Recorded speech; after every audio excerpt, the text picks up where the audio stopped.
شروع اللہ کے پاک نام سے جو بڑا مہربان نہایت رحم والا ہے۔ دوستو، آج کی اس ویڈیو میں ہم آپ کو ایک ایسے قبرستان کا واقعہ سنانے جا رہے ہیں جس کو سن کر آپ کے ہوش اڑ جائیں گے۔ دوستو، اس عجیب و غریب قبرستان کے بارے میں جان کر آپ کے رونگٹے کھڑے ہو جائیں گے، کیونکہ وہاں کچھ ایسے واقعات ہوئے تھے جو انسانی دماغ کو دنگ کر دینے والے تھے۔ دوستو، یہ واقعہ ہے ہندوستان کے قبرستان کا، جس میں جانے والی عورتوں کے ساتھ نہایت انوکھا واقعہ پیش آ رہا ہے۔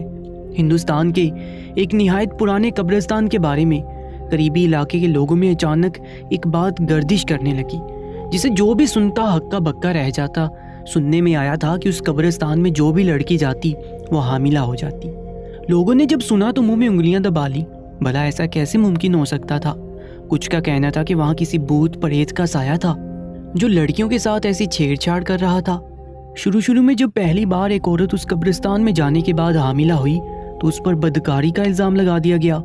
وہ عورت بیوہ اور اکیلی تھی اور اس پر یہ تہمت لگائی گئی تھی کہ اس نے اپنے مر جانے والے شوہر کی امانت میں خیانت کرتے ہوئے کسی انجان مرد کے ساتھ بدکاری کی ہے۔ وہ عورت سب کو یقین دلاتی رہی کہ اس کا کسی مرد سے کوئی تعلق واسطہ نہیں، بلکہ وہ تو اپنے مرے ہوئے شوہر کی قبر پر گئی تھی۔ وہاں وہ روتے روتے بے ہوش ہو گئی۔ جب جاگی تو قبرستان میں سناٹا اور تاریکی پھیلی ہوئی تھی۔ اسے اپنا آپ تھکا تھکا سا محسوس ہو رہا تھا۔ وہاں جانے اس کے ساتھ کیا ہوا تھا وہ نہیں سمجھ پائی، اور جب گھر لوٹی تو کچھ ہی وقت بعد اسے حاملہ ہونے کی خبر مل گئی۔ اس بیوہ عورت پر کسی نے یقین نہیں کیا تھا اور اسے بدکار کہہ کر اسے قطع تعلق کر لیا گیا تھا۔ لیکن جب اس عورت کے بعد لگاتار 3-4 عورتوں کے ساتھ یہی واقعہ رونما ہوا تو لوگ ٹھٹک گئے۔ یہ بات مشہور ہونے لگی کہ اس قبرستان میں کچھ اثرات تھے جن کی وجہ سے ایسا ہو رہا ہے، مگر اس معاملے کی گہرائی میں جانے کی کوشش نہیں کی گئی تھی۔ جو لوگ یقین کر گئے انہوں نے اس قبرستان میں اپنی جوان لڑکیوں کو بھیجنا بند کر دیا، اور کچھ لوگوں کا ماننا تھا کہ یہ سب صرف کہانیاں ہیں جو ناسمجھ لوگوں کی پیش کردہ ہیں۔ مگر یہ سلسلہ حقیقتاً طویل ہوتا جا رہا تھا۔ جس لڑکی یا عورت کا اس قبرستان میں اپنے جاننے والے مرحومین کے لیے جانا ہوتا تھا، وہ عورت یا لڑکی حاملہ ہو جاتی تھی۔ اس بات نے آہستہ آہستہ سارے علاقے کے لوگوں کو چونکا دیا تھا۔ اس بات نے لوگوں کے دماغوں میں جہاں تجسس پیدا کیا تھا وہیں خوف و ہراس بھی پھیلا دیا تھا۔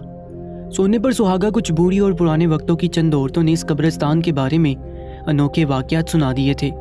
کہا جانے لگا کہ یہ قبرستان اتنا پرانا ہو چکا تھا کہ اب وہاں معجزے رونما ہونے لگے تھے، ایسے معجزات جن پر عام لوگوں کا دماغ یقین کرنے کو تیار نہیں ہو سکتا تھا۔ مگر اس علاقے کے لوگ اب اپنی آنکھوں سے یہ انوکھے واقعات دیکھ چکے تھے۔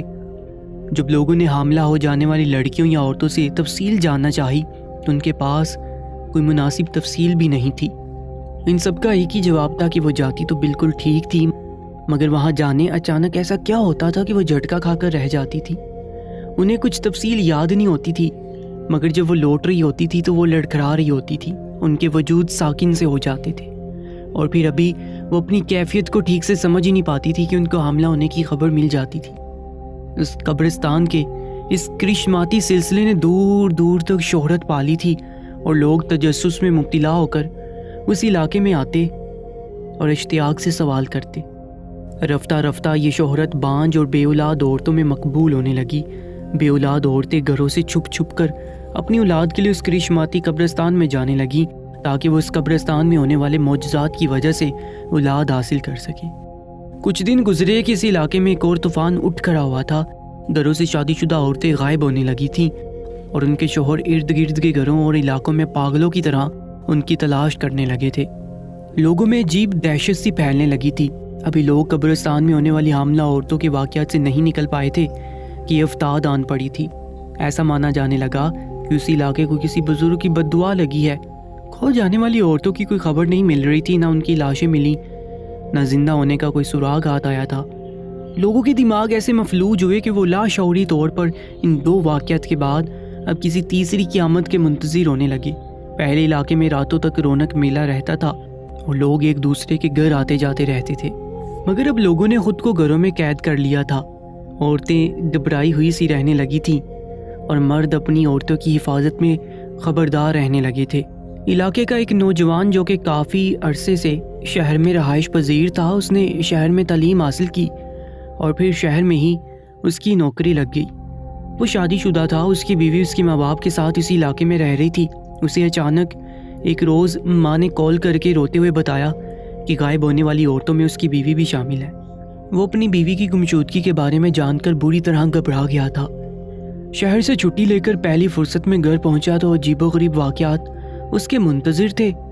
گھر والوں نے اسے قبرستان کے کرشماتی واقعات کا بتاتے ہوئے عورتوں کی گمشدگی کا بتایا۔ وہ جان کر سر پکڑ کر بیٹھ گیا کہ اب بھی قبرستان میں عورتوں کا حاملہ ہونے والا سلسلہ نہیں رکا تھا۔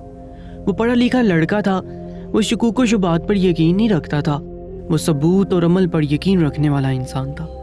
اس کا دماغ قبرستان میں ہونے والے واقعات پر ہی اٹک چکا تھا۔ اس نے معاملے کی تہہ تک جانے کا سوچا اور اپنی بیوی کو خود تلاش کرنے کی ٹھان لی۔ وہ خاموشی سے کئی روز تک چھپ چھپ کر قبرستان جانے لگا اور پہروں وہاں چھپ کر بیٹھا رہتا۔ دن کے وقت وہ تھوڑا تھوڑا علاقے کے اطراف میں موجود ویران جگہوں پر جاتا اور گمشدہ عورتوں کو کھوجتا رہ جاتا تھا۔ ایک پورا ہفتہ اس کا یوں ہی وقت برباد ہوتا رہا اور اس کے ہاتھ کچھ نہیں آیا، مگر وہ اپنے ناسمجھ لوگوں کی باتوں پر بھی یقین نہیں کرنا چاہتا تھا۔ وہ ڈٹا رہا اور جب وہ تھکنے لگا تو ایک روز اچانک اس کے سامنے ایک واقعہ رونما ہوا جس نے اسے چونکا دیا۔ ایک رات وہ معمول کے مطابق خاموشی سے قبرستان کے کنارے جھاڑی میں چھپا ہوا بیٹھا تھا کہ اس نے ایک عورت کو چپکے سے قبرستان میں جاتے دیکھا۔ وہ چونک گیا اور عورت پر نظر جمائے بیٹھا رہا۔ وہ عورت چلتی جا رہی تھی اور پھر قبرستان کے دوسرے کنارے تک پہنچ گئی۔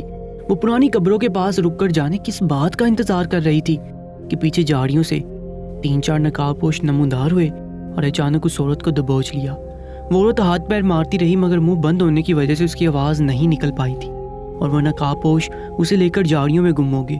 لڑکوں نے فوراً اپنے ایک دوست کو کال ملائی جو شہر میں پولیس آفیسر تھا۔ وہ پولیس والا مدد کرنے کو تیار ہو گیا اور وہ لڑکا قدم سنبھال کر ان جھاڑیوں میں گھستے ہوئے ان نقاب پوشوں کا پیچھا کرنے لگا۔ وہ نقاب پوش اس عورت کو جھاڑیوں سے نکل کر پیچھے کچھ دور جنگل کی طرف لے جا رہے تھے۔ لڑکا پوری احتیاط اور خاموشی کے ساتھ ان کے پیچھے جا رہا تھا۔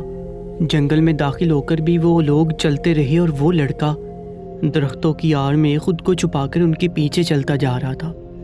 آج وہ اس اغوا کی وجہ اور گہرائی جان کر ہی ہٹنے والا تھا۔ جنگل کے عین وسط میں ایک بسیدہ چھوٹا سا گھر بنا ہوا تھا۔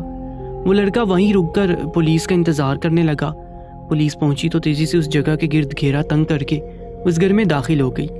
وہ گھر بظاہر ایک نہایت چھوٹا سا حصہ تھا مگر عورت وہاں کہیں سامنے موجود نہ تھی، جس نے پولیس کو شک میں مبتلا کیا کہ اس گھر میں کوئی خفیہ جگہ بھی تھی۔ جب ان نقاب پوشوں پر حملہ کر کے انہیں پکڑ کر پورے گھر کی اچھے سے تلاشی لی گئی تو اس گھر میں تہہ خانہ مل گیا جس میں گمشدہ عورتیں بندی ہوئی پڑی تھیں۔ لڑکا تڑپ کر اپنی بیوی کے پاس گیا اور اسے رسیوں سے آزاد کروایا گیا۔ اس کی بیوی ڈری ہوئی تھی۔ اگلے روز علاقے میں قبرستان کے واقعات اور گمشدگی کے سلسلوں کی حقیقت سامنے لائی گئی، جو کہ کچھ یوں تھی کہ پہلی بار بے ہوش ہونے والی بیوہ عورت کے ساتھ کسی نے زیادتی کی تھی۔ اس کی بات کو بڑھاوا دینے کے لیے ان اغوا کاروں نے کچھ عورتوں اور لڑکیوں کو پیسے دے کر یہ افواہ پھیلائی کہ قبرستان میں جانے والی ہر عورت حاملہ ہو جاتی ہے۔ اس طرح بے اولاد عورتیں گھروں سے چھپ کر اولاد کے حصول کے لیے قبرستان پہنچنے لگیں اور وہ اغوا کار ایسی عورتوں کو اسی خاموشی سے اغوا کرتے جا رہے تھے۔ ان کا ارادہ عورتوں کی ایک مخصوص تعداد جمع کر کے انہیں آگے بیچنے کا تھا، مگر نوجوان کی بیوی کو اغوا کر کے وہ پھنس گئے اور ساری عورتیں ان سے بازیاب کروا لی گئیں۔ ایسے ہی سچے واقعات کے لیے ہمارے چینل کو سبسکرائب کرنا مت بھولیے گا۔